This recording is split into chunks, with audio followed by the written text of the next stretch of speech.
नमस्कार, स्वागत है आपका नेशन 24 पर। मैं विठल गोस्वामी आज आपको मिलाता हूँ डासना पीठ के महंत और वामपंथियों के शब्दों में कहें तो हिंदुत्व की सबसे कर्कश आवाज़ और बेहद आक्रामक छवि के नेता यति नरसिम्हानंद सरस्वती जी महाराज से। महाराज जी, आपका हमारे चैनल पर बहुत बहुत स्वागत है। हर हर महादेव, आपकी सदाई जय हो। सबसे पहले तो मैं आपको ये बता दूं कि कल ही 9 जुलाई को हमारे चैनल के 1 वर्ष पूरे हुए हैं और इन 1 वर्षों के बीच में हमें आप सभी लोगों का बेहद भरपूर प्यार मिला। 3.5 मिलियन व्यूज मिले। उस प्यार के लिए, उस भरोसे के लिए आप सभी का बहुत बहुत धन्यवाद। शुरू करते हैं एक औपचारिक बात महाराज जी के साथ। महाराज जी, कल आपके कानपुर प्रवास में मैं काबू कोठी वाले आपके कार्यक्रम में था और जिस प्रकार से आप एक धर्म विशेष के प्रति, विशेषतया मुसलमानों के प्रति जागरूकता की बात करते हैं, तथाकथित जागरूकता के बारे में लोग ये कहते हैं कि ये नफरत फैलाने वाली बातें हैं। तो समाज में नफरत फैलाना और जागरूकता लाना, इन दोनों में क्या डिफरेंस है? आप कह रहे हैं दूसरा धर्म है ही नहीं। धर्म तो मानवता है, धर्म तो सनातन है, धर्म सबका एक है। धर्म है लोगों की मदद करना, उनका कत्ल करना धर्म नहीं है। जिस दिन कत्ल करना धर्म हो जाएगा तो फिर मैं मान लूंगा कि इस्लाम भी धर्म है। और देखिए, मैं नफरत नहीं फैलाता, मेरा काम है अपने लोगों को जागरूक करना। मैं हिंदुओं का सन्यासी हूँ, मैं सारी दुनिया का सन्यासी नहीं हूँ।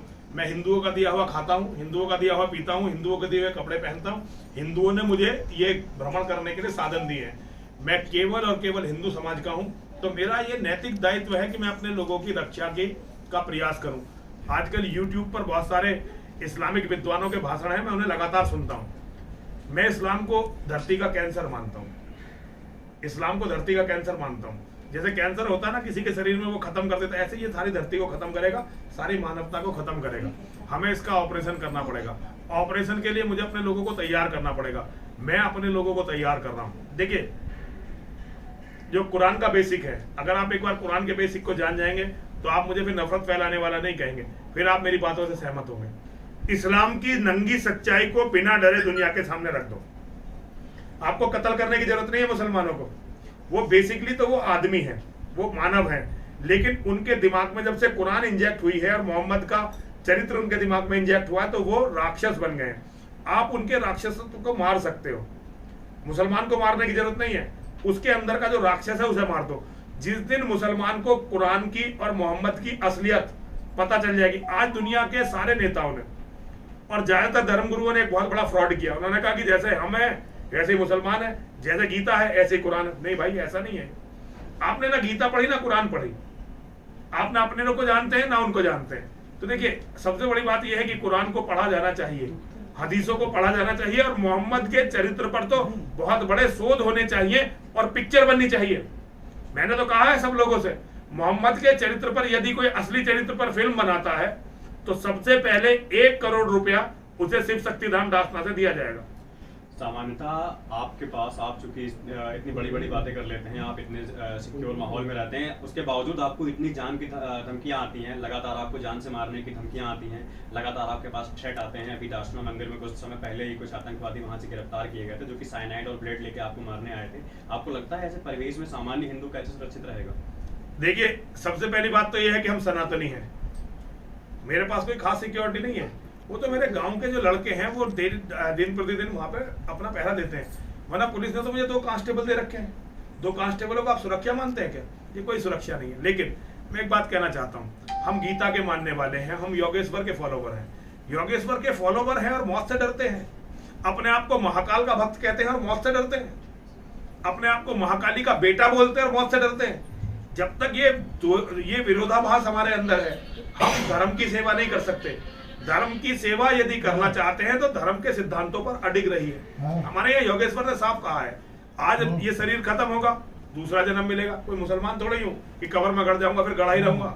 मेरे कर्म इतने खराब थोड़े ही हैं। लेकिन क्या ये संभव है कि 200 करोड़ लोगों का दुनिया से सफाया 35 करोड़ लोगों का, ये प्रैक्टिकल नहीं लगता है। मतलब इस जीवन में अगर देखा जाए तो हम लोगों के जीवन काल में इतनी बड़ी जनसंख्या का सफाया संभव नहीं है। कुछ विचारधारा के स्तर पर अगर हम लोग बात करें, कुछ देखिए, ये होगा तो विचारधारा के स्तर पर ही, और केवल छोटा सा काम करना है।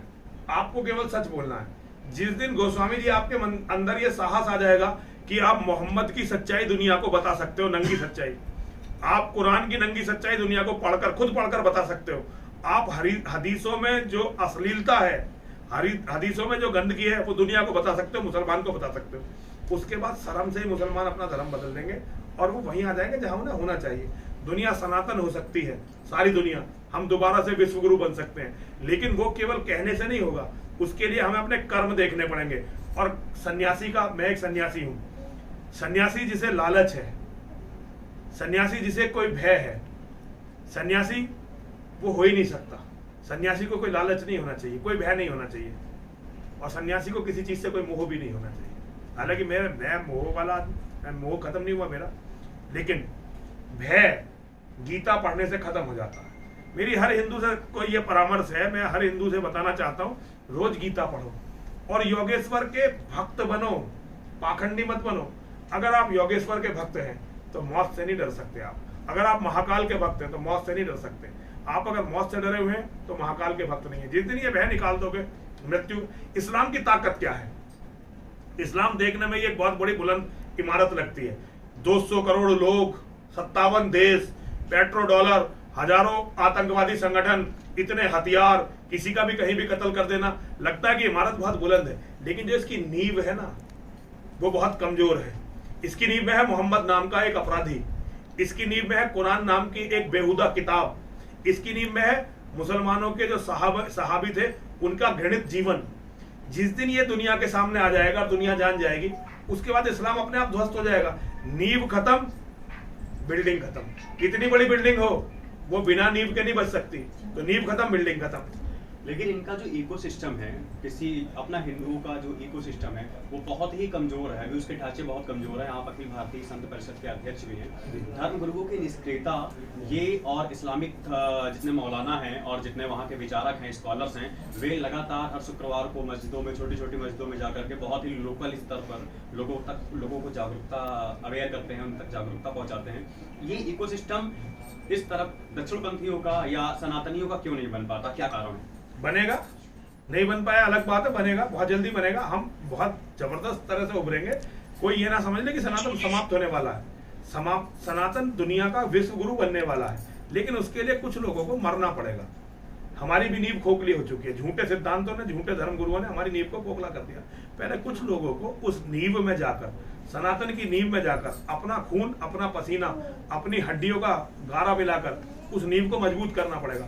मैं, मेरी माँ और महादेव से प्रार्थना है कि ये मौका सबसे पहले मुझे मिले। तो ये मौका जब हमें मिलेगा, हम बलिदान देंगे, हमारे बलिदान से हिंदू जागेगा और सनातन विश्व गुरु बनेगा। अच्छा, कल के संबोधन में आपने एक शब्द का प्रयोग किया था, एक टर्म आपने यूज किया था कि कोई सरकार हिंदुओं का फेवर नहीं करती, कोई सरकार हिंदुओं को सपोर्ट नहीं करती। और उसके बाद फिर आपने केंद्र सरकार की ओर भी इशारा किया था। सेंट्रल गवर्नमेंट की बहुत सी ऐसी नई, उनके कई कानून आए हैं और उनकी कई इस तरह की एक्टिविटीज रही हैं जो लगातार मुस्लिमों ने अपने विरोध में पाई हैं। जैसे कि आप 3 तलाक को ले लीजिए, 370 को हटाना ले लीजिए, राम मंदिर का फैसला कोर्ट से आया, उसको भी एंटी मुस्लिम फैसला माना गया और कहा गया कि सरकार के दबाव में लाया गया है। जब सतत सारे काम सरकार मुस्लिमों के विरोध में कर रही है तो सरकार मुस्लिम विरोधी कैसे? देखिए, सरकार मुस्लिमों के विरोध में कुछ भी नहीं कर रही है, केवल दिखाने के भावना। ऐसे तो कांग्रेस ने जो शिलान्यास करवाया था मंदिर का, कांग्रेस ने दरवाजा खुलवाया था। ये बातें करने की नहीं है, ये सरकारें लोगों का मूर्ख बना रही है। सबसे पहला जो काम होना था, वो जो ये लोग सुअरों की तरह जनसंख्या बढ़ा रहे हैं ना, उसको रोकना था। अगर आप राम मंदिर बना के क्या कर लोगे? राम मंदिर बनाने से कुछ भी नहीं होने वाला भाई। वो सारे मंदिर तोड़ेंगे। एक बार अगर देश में उनका प्रधानमंत्री बन गया, जो 2029 में बनना तय है, जिस तरह से उन्होंने जनसंख्या बढ़ा ली है, बढ़ाने की आगे जरूरत नहीं है, बढ़ा चुके हैं पहले ही। 2029 में उनका प्रधानमंत्री बनेगा, उसके बाद आप एक भी मठ मंदिर को नहीं बचा पाओगे। इतनी छोटी दृष्टि हिंदुओं की कैसे हो सकती है? तो सरकार से क्या अपेक्षाएं आपकी? मेरी सरकार से कोई अपेक्षा नहीं है, इन कायरों से कोई अपेक्षा नहीं है, इन कायरों से कोई अपेक्षा नहीं है। मैं इनसे कोई अपेक्षा नहीं करता। क्यों अपेक्षा करूं? मैं तो इन लोगों से जिनके लिए लड़ रहा हूं उनसे अपेक्षा करता हूं। हिंदू खड़ा होगा। देखिए, इस्लाम, मेरी जो इस्लाम की डेफिनेशन है, Islam is a gang of organized criminals, या ऐसे भी कह सकते हैं Islam is a organized gang of criminals. अब जो गैंग है, जो गिरोह है, उससे या तो सरकारें लड़ेंगी या गिरोह से गिरोह लड़ता है। ये दुनिया का मतलब, ये रणनीति है। मैं मिलिट्री साइंस का ग्रेजुएट हूँ, तो मुझे ये पता है गिरोह से या तो गिरोह लड़ेगा या गिरोह से सरकार लड़ेगी। सरकार लड़ नहीं रही है तो गिरोह बना के हमें लड़ना पड़ेगा। तो उसके लिए ये लोग लड़ेंगे जिनकी लड़ाई है। मैं तो एक बूढ़ा सन्यासी। आप देश के संविधान में यकीन रखते हैं? नहीं, बिल्कुल भी नहीं, बिल्कुल भी नहीं। इस संविधान में बिल्कुल यकीन नहीं है मेरा। हमारा संविधान भगवत गीता को होना चाहिए। हमारे राष्ट्रपिता देवादिदेव भगवान महादेव शिव है। मैं महात्मा गांधी जैसे कायरो के नेहरू ने जो लिखवा दिया, इन कायरो के संविधान में विश्वास करूंगा? अब इतने बुरे दिन भी नहीं आए मेरे। तो इस असंवैधानिक काम पे सरकार से भी लड़ना है, एक पूरे समाज से भी लड़ना है, ये कैसे संभव है? इतना बड़ा इकोसिस्टम खड़ा करने में लगभग कितना समय लग जाएगा? देखिए, मैं नहीं जानता, महादेव चाहेंगे तो कल ये सिस्टम खड़ा हो जाएगा, लेकिन इसके लिए कुछ लोगों को हंसते हुए अपना बलिदान देना पड़ेगा। धर्म हमेशा बलिदानों से बचता है। हिंदुओं की सबसे बड़ी कायरता जो हिंदू धर्म गुरुओं ने हिंदुओं को सिखाई कि कोई अवतार आएगा और वो तुम्हें बचाएगा, जबकि हमारे यहाँ ये था ही नहीं। हमारे यहाँ भाई योगेश्वर ने साफ साफ कहा है, हतो वा प्राप्स्यसि स्वर्गम जित्वा वा भोक्ष्यसे महीम तस्मात् उत्तिष्ठ कौन्तेय युद्धाय कृत निश्चय। अर्जुन केवल एक माध्यम है। गीता मेरे लिए दी गई थी, गीता आपके लिए दी गई थी, गीता सारी मानवता के लिए दी गई थी। और उसमें कहा है कि जब धर्म और अधर्म का युद्ध हो तो तू उस धर्म और अधर्म के युद्ध में मारा गया तो स्वर्ग मिलेगा, और जीत गया तो धरती तेरी, इसलिए खड़ा हो जा और युद्ध की तैयारी कर। ये तो भगवान योगेश्वर श्री कृष्ण ने हमें बताया है। अब हम योगेश्वर की बात नहीं मानते, हम राम की बात नहीं मानते, हम कृष्ण की बात नहीं मानते, और कहते हैं कि हम राम कृष्ण और योगेश्वर के भक्त हैं, मतलब परशुराम जी के भक्त हैं। भक्त कैसे हो तुम? अपने भगवानों की बात मानते तो हो नहीं। तो अगर आप भगवान के भक्त हो तो जो भगवान ने कार्य जन्म लेकर धरती पर जन्म लेकर, उन्हें जरूरत नहीं थी धरती पर जन्म लेने की, लेकिन आपको और मेरे को मेरा और आपका कर्तव्य सिखाने के लिए उन्होंने धरती पर जन्म लिया। इतने कष्ट सहे, और कष्ट केवल इसलिए सहे कि वो आपको बता सके कि आपके लिए क्या करणीय है और क्या अकरणीय है। आपने उनसे कुछ सीखा नहीं। अरे ऐसा भी तो हो सकता था, भगवान के सबसे प्रिय बच्चा जो धरती पर था योगेश्वर का, वो अभिमन्यु था। भगवान ने अर्जुन को कुछ नहीं सिखाया, अर्जुन को शिक्षा दी केवल अध्यात्म की, धर्म की, लेकिन अभिमन्यु को लड़ने के लिए खुद तैयार किया। योगेश्वर का एक ही शिष्य इस धरती पर हुआ है जिसे उन्होंने युद्ध कला सिखाई, वो है अभिमन्यु। अभिमन्यु को खुद उन्होंने सारी युद्ध कला सिखाई। क्यों सिखाई? बलिदान देने के लिए। वो अच्छी तरह से जानते थे कि ये बच्चा बहुत छोटी उम्र में मारे जाने वाला है। और जब उसकी बहन उनसे कहने आई कि बेटा इसे मेरे बेटे को वरदान दो कुछ, तो उन्होंने कहा यशस्वी भाव। बहन ने कहा कि आपने इसे विजयी या दीर्घायु का आशीर्वाद नहीं दिया। उन्होंने कहा जो इसे देना था वो मैंने दे दिया। एक तरफ आप वैचारिक सामंजस्य की बात करते हैं कि एक प्रैक्टिकल प्लेटफॉर्म पे जो सॉल्यूशन आएगा वो विचारों के माध्यम से आएगा, एक तरफ आप लगातार मरने मारने की बात करते हैं। स्पष्टता कहाँ पर है? क्या हमें वास्तविकता में आप सनातनियों से क्या चाहते हैं कि वे क्या करें, और समाज में उसका जो एक पर्सपेक्टिव बनना चाहिए, जो दृष्टिकोण लोगों का बनना चाहिए, वो किस तरह का बनना चाहिए? देखिए, वैचारिक क्रांति के लिए भी खून बहाना पड़ता है। आज नरसिंहानंद यदि मोहम्मद की सच्चाई दुनिया के सामने बोल रहा है तो नरसिंहानंद को इसकी कीमत अपनी गर्दन कटवा के देनी ही पड़ेगी, क्योंकि 200 करोड़ लोग नरसिंहानंद का कत्ल करना चाहते हैं। ठीक है ना? तो खून खराबा तो होगा ही। आप खून खराबे से बच के क्रांति की उम्मीद कैसे कर सकते हो? लेकिन अगर मेरे 100 करोड़ लोग इसी बात को कहने लगे और हमारी बात सुन के पूरी दुनिया के ईसाई, बौद्ध और सारे समुदाय इस बात को कहने, कितनों को मार देंगे। लेकिन कुछ लोगों को देखिए, जब धरती एकदम तप जाती है गर्मी से, तो बरसात की जो पहली बूंद होती है वो जमीन पर गिरती है, और जमीन पर गिरते ही फना हो जाती है। वो पानी नहीं बनता, वो सीधी वाष्प बन के चली जाती है।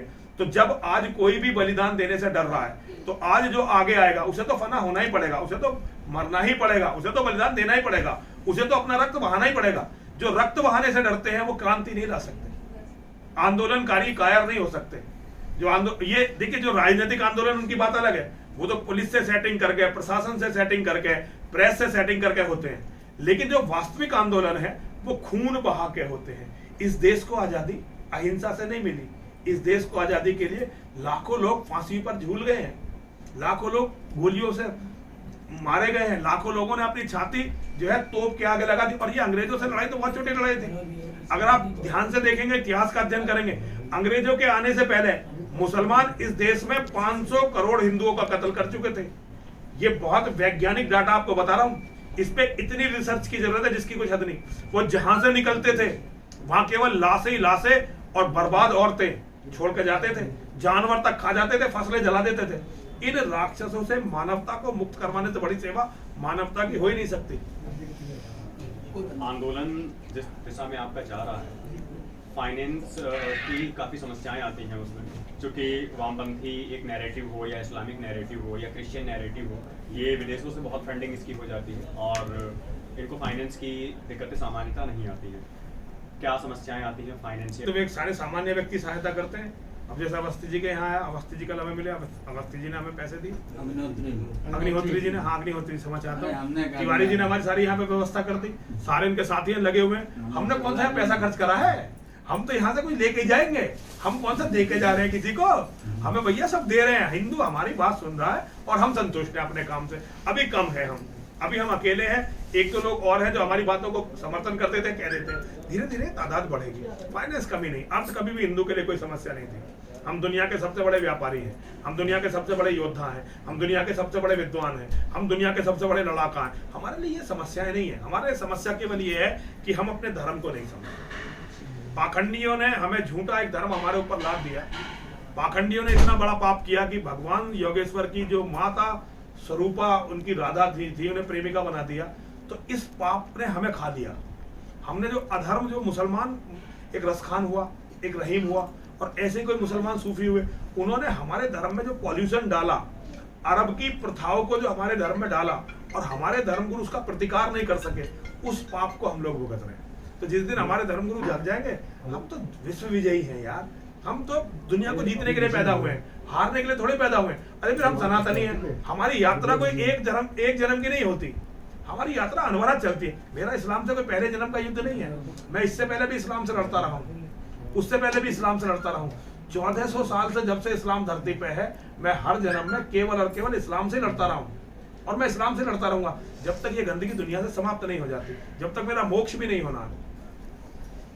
स्वामी जी, एक चीज़ ये बताइएगा कि एक सामान्य हिंदू परिवार का जो हालत होता है और एक सामान्य हिंदू परिवार में जो एक मानसिकता होती है कि वे किसी भी तरह के फ्रंट पे आके कोई लड़ाई या किसी आंदोलन में पार्टिसिपेट नहीं करना चाहते हैं, और उस तरफ से या किसी भी चाहे वो ईसाइयों को आप ले लीजिए, चाहे इस्लामिस्ट के विचारधारा के लोगों को ले लीजिए, वहाँ पर बचपन से ही एक नैरेटिव किया जाता है, उनको मदरसों में भेजा जाता है, उनको मस्जिदों में भेजा जाता है। ये कहाँ पर ये डिफरेंस कैसे कम हो सकता है? क्योंकि एक गुरुकुल की जो परंपरा थी वो पूरी तरह से कॉन्वेंट स्कूल खा चुके हैं और ये शिक्षा का जो एक बेसिक अंतर आता है, ये विचारों के डेवलप होने में बहुत बड़ी भूमिका निभाता है। तो इसका एक उपाय क्या है? देखिए, गुरुकुल पद्धति को जीवित करना पड़ेगा। हम लोग भी प्रयास करेंगे, आप लोग भी प्रयास करें, गुरुकुल पद्धति जीवित होगी। और हमारे यहाँ देखिए, समस्या इतनी बड़ी नहीं है जितनी बड़ी दिखाई देती है। मैंने आपसे फिर कहा, इस्लाम की बिल्डिंग मजबूत लगती है, मजबूत है नहीं, क्योंकि नींव ही नहीं है, उसका कोई आधार नहीं है, कोई ज्ञान आधार नहीं है उसका आधार है केवल खून खराबा। वो ये कहते हैं कि जो मोहम्मद की सच्चाई बोलेगा उसका सर काट देंगे। ठीक है ना? जिस दिन सारी दुनिया मोहम्मद की सच्चाई बोलने लगी, किसका सिर काटेंगे भाई? अच्छा, एक चीज मैं आपसे और पूछना चाहूंगा। मैं बार बार ईसाइयों का, बौद्धों का जिक्र कर रहा हूँ, लेकिन आपको जो सुई है सिर्फ इस्लाम पे अटकी हुई है। इस्लाम से ही इतना बैर क्यों? भाई अधर्म से बैर है। ईसाइयों के देशों में, मैं ईसाइयों के देशों में रहा हूँ और मैंने ईसाइयों के देशों में देखा है, ईसाइयत तो खत्म हो चुकी है लगभग। ईसाइयत केवल भारत में है, क्योंकि उनका वहाँ की जो डोनेशन है उससे यहाँ कन्वर्जन के पैसे मिलते हैं, केवल यहाँ है। जो ईसाइयों के देश है, अमेरिका में आपको क्या लगता है कि वो ईसाइयत बची है? आपको यूरोप में क्या लगता है कोई ईसाइयत बची है? तो मैं वृहद परिप्रेक्ष्य में चीजों को देख रहा हूँ। दुनिया सहअस्तित्व में रहना सीख रही है। केवल एक ये इस्लाम है जो कभी भी सहअस्तित्व में नहीं रहेगा, ये रहेंगे ही नहीं। ये दुनिया के जिस भी कोने में है। आप अच्छा मुझे एक बात बताइए, यहाँ ईसाई कितने रहते होंगे? कानपुर में कुछ तो रहते होंगे। क्या वो अपने पड़ोसियों की बेटियों को लव जिहाद में फंसा कर बर्बाद करते हैं? सच से बताइए, करते हैं क्या? क्या कोई आपने ईसाई आज तक देशद्रोही देखा है? आर्मी में, एयरफोर्स में और नेवी में बहुत ईसाई हैं, आज तक एक भी ईसाई अधिकारी देशद्रोही नहीं मिला ही नहीं। भैया वो अलग कल्चर है, हम उन्हें समझ नहीं पाए, हम अपनी बात उन्हें समझा नहीं पाए, उनकी बात समझ नहीं पाए और पूरी दुनिया को अपना दुश्मन मानने लगे। ऐसा नहीं होता भाई। जो दुश्मन है उसे दुश्मन मानो, और जहां समझौते की संभावनाएं हैं वहां समझौते की संभावनाओं को तलाशो। मैं पूरी दुनिया में सह अस्तित्व की संभावनाओं को तलाशने वाला व्यक्ति हूं और मैं चाहता हूं कि पूरी दुनिया सह अस्तित्व में रहे। मैं सच को सच कहने का साहस रखता हूं। मुझे पता है कि पूरी दुनिया सह अस्तित्व में रह सकती है। केवल ये 200 करोड़ जंगली जानवर जिन्हें मानव बनाना है, ऐसा नहीं मानव बनेंगे नहीं, अभी तो ये जानवर हैं, अभी तो राक्षस हैं, लेकिन हम सब लोग मिलकर लगेंगे तो इन्हें मानव बना देंगे और फिर पूरी दुनिया सह अस्तित्व में रहेगी। अभी आपने एक शब्द का जिक्र किया, कन्वर्जन, धर्मांतरण। कन्वर्जन के लिए इस्लाम में, ईसाइयत में, हर धर्म में, यहाँ तक कि बुद्धिस्टों में भी एक व्यवस्थित कार्यक्रम चलता है। सनातन ऐसे कार्यक्रम चलाने में इतना पीछे क्यों है? और अगर घर वापसी का कार्यक्रम एक संघ के नाम पर या किन्हीं अन्य नामों पर किया भी जाता है तो उस पर इतने सवाल उठते हैं। जैसे कि अभी मेरे एक साथी ने मुझसे पूछा कि यदि कोई व्यक्ति मुस्लिम है और वो धर्मांतरित होकर हिंदू बनना भी चाहता है तो किस जाति में उसकी वापसी होगी? धर्मांतरण को लेकर के इतने मतभेद, ये किस तरह के मतभेद और इसको कैसे दूर किया जा सकता है? देखिए, धर्माचार्य चाहेंगे तो सब हो जाएगा। धर्माचार्य को व्यवस्थाएं नहीं देनी पड़ेगी। धर्म जो है एक बहती हुई नदी के समान होता है। बहती हुई नदी में आप कुछ भी चीजें फेंक दो, वो अपनी सफाई कर लेगी। गंदगी नदी में कब इकट्ठी होती है? जब उसका प्रवाह बाधित होता है। आप धर्म के प्रवाह को चलने दीजिए, नौजवान सब कुछ शुद्ध कर लेंगे। और बहुत देखिए, धर्म पारंपरिक नहीं होता, धर्म वैज्ञानिक आधार पर होता है और चीजें बदलती रहती हैं। जो कुछ चीजें हैं जो यूनिवर्सल ट्रूथ हैं और कुछ चीजें हैं जो हमें परंपरागत तरीके से हमें अपना उसको छोड़ना होता है। तो धर्म में जो विकृतियां हैं उन्हें छोड़कर, ठीक है, एक तो मैं जातिवाद को नहीं मानता, न वर्ण को मानता। मैं मानता हूँ कि कोई भी जाति जन्म से नहीं हो सकती। आदमी के कर्म उसकी जाति को तय करते हैं। मैं जन्म से ब्राह्मण लेकिन कर्म से क्षत्रिय हूँ। मैं अपने आप को सन्यासी होकर भी क्षत्रिय मानता हूँ और मैं अपने आप को योद्धा के रूप में महसूस करना चाहता हूँ। तो देखिए, ये मेरा कर्म है कि मैंने युद्ध को चुना। मैंने धर्म प्रचार के से ज्यादा युद्ध को चुना। हालांकि मैं धर्म प्रचार भी करता हूँ लेकिन मैंने युद्ध को चुना। तो मैं अपने आप को एक क्षत्रिय मानता हूँ। मेरा वर्ण इस समय सन्यासी होने के बाद भी मेरा वर्ण क्षत्रिय है। हालांकि वर्ण और जाति को छोड़कर आदमी सब सन्यासी बनता है, लेकिन जो युद्ध लड़ने चल गए वो सब छात्र प्रवृत्ति के व्यक्ति होते हैं। तो ये रूढ़िवादिता धीरे धीरे हम में से कम हो जाएगी। नौजवान कर लेंगे। अभी हम बाधा बने हुए हैं, हम बुजुर्ग लोग, हम बूढ़े लोग बाधा बने हुए हैं। हमारे नौजवान बहुत अच्छी दिशा में जा रहे हैं। हमारे नौजवान बहुत समझदार हैं, बस उन्हें धर्म के बेसिक क्लियर नहीं है। जिस दिन हमारे नौजवानों को धर्म के बेसिक क्लियर हो गए, जिस दिन हमारे नौजवानों को पता चल गया कि हम एक दूसरे के भाई हैं, दुश्मन नहीं है, उस दिन ये सारी गंदगी साफ होगी और ये धर्म बहता हुआ जल, गंगा जल बन जाएगा, सब कुछ ठीक हो। देखिए, धर्म गुरुओं को इतना महंगा पड़ता है कि वो नरक में भी उन्हें जगह नहीं मिलती, नरक में भी जगह नहीं मिलती उन्हें। अगर उनके होते होते कोई अधर्म बढ़ रहा है और धर्म गुरु शांत बैठे हुए हैं तो कोई भी उन्हें क्षमा करते हैं, आगे क्षमा नहीं करेंगे। इस्लाम बढ़ता रहा केवल हमारी कमियों के कारण। पूरी दुनिया में केवल एक कौम है सनातनियों की जो इस्लाम से पिट रही है 1400 सालों से, वरना कोई भी कौम। यहूदी कितने से हैं? मुट्ठी भर यहूदी, हमसे बड़े व्यापारी। आज अगर वो एक यहूदी का कत्ल करते हैं तो एक यहूदी के बदले यहूदी कम से कम 100 मुसलमानों को मार देते हैं। ये रेशो लगा के चलते हैं। वो एक यहूदी के बदले कम से कम 100 मुसलमानों को वो मार देते हैं। यहाँ हिंदुओं की बहन बेटी रोज बर्बाद हो रही है, लव जिहाद के नाम पर, कभी किसी के नाम पर। मठ मंदिर तोड़े जा रहे हैं, हमारी देव प्रतिमाओं को तोड़ा जा रहा है, हमारे बच्चों के कत्ल हो रहे हैं। इसका दोषी कौन है?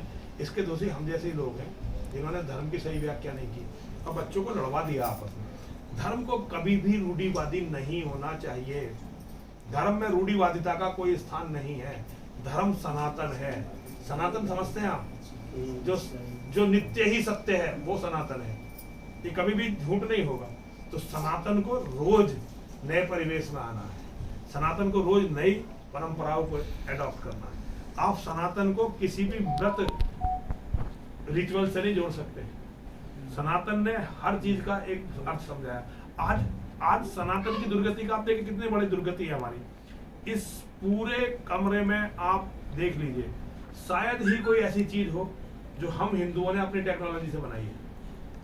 हम कहते हैं कि हम विश्वगुरु थे, हम हवाई जहाज उड़ाया करते थे, हमारी टेक्नोलॉजी ये थी वो थी, लेकिन ये बातें आज धरातल पर कहाँ है?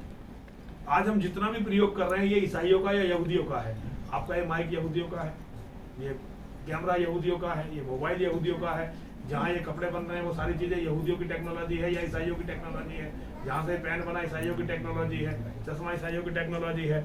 ये माला के अंदर जो हमारे रुद्राक्ष की माला है, इसमें भी जो धागा पड़ा हुआ है ना, वो यहूदियों की या ईसाइयों की टेक्नोलॉजी से बना हुआ है। हम जिस दिन इस पाखंड को छोड़कर इस सत्य को स्वीकार कर लेंगे कि हम दुनिया से पिछड़ गए हैं और हमें पूरी दुनिया से आगे जाना है, क्योंकि हम विश्वगुरु होने का हमारा ये नैतिक दायित्व है। दुनिया में कुछ भी आ जाएगा, अध्यात्म कहाँ से आएगा? अध्यात्म के लिए, मानसिक शांति के लिए दुनिया सदैव ही भारत की तरफ देखेगी। अगर हम इसको नहीं पूरा कर पाए, इस कमी को, तो ये उनकी गलती नहीं है, ये हमारी गलती है। टेक्नोलॉजी का आपने जिक्र किया, टेक्नोलॉजी से मुझे एक बात याद, उसी बैकिंग की मैं बात कर रहा था, जो कि जो फंडिंग होती है उसी बैकिंग की वजह से वो इतने मजबूत और उसी बैकिंग की वजह से वो इतना बढ़ते जाते हैं। मैं ज़्यादा समय ना लेते हुए एक आखिरी बात आपसे ये पूछना चाहूँगा कि एक सामान्य हिंदू परिवार से आने वाला एक व्यक्ति वो इस लड़ाई में आपका सहयोग किस तरह से कर सकता है? दान दे सकता है, हमें दान नहीं दे सकता तो साथ चल सकता है, और साथ भी नहीं चल सकता तो भगवान से हमारे लिए प्रार्थना कर सकता है। करने वाले करने के रास्ते ढूंढ लेते हैं, और जिन्हें कुछ नहीं करना होता वो ना करने के बहाने ढूंढ लेते हैं। लेकिन आप तो हर वक्त मारकाट की बात करते हैं, तो आपको लगता है कि इसके बाद फिर ये चीजें मारकाट में देखिए, मैं तो गीता का फॉलोवर हूँ, कभी मारकाट की बात नहीं करता। मैं तो शांति की तरफ, मैं दुनिया को विश्व शांति का, देखिए विश्व शांति के लक्ष्य के लिए दुष्टों का विनाश बहुत जरूरी है। योगेश्वर श्री कृष्ण ने 5 गांव मांगे थे धरती के राजाओं से। विनाश मतलब बिना खून बहाए संभव नहीं, बिना विध्वंस के निर्माण होता ही नहीं है। जब ये बिल्डिंग बनी होगी तो यहाँ बहुत सारा कुछ, अगर कुछ पुराना निर्माण होगा तो उसे तोड़ के तो बिल्डिंग बनी होगी। अगर पुरानी बिल्डिंग ना तोड़ोगे, नई बिल्डिंग कैसे बनेगी? जो विकास होता है, विकास को सात्विक होना चाहिए, और सात्विक विकास तभी होता है जब दुष्ट शक्तियों का हनन हो, उनकी हत्या हो। इसके लिए संभव नहीं है भाई। तो ये थे हमारे साथ यति नरसिम्हानंद सरस्वती जी महाराज।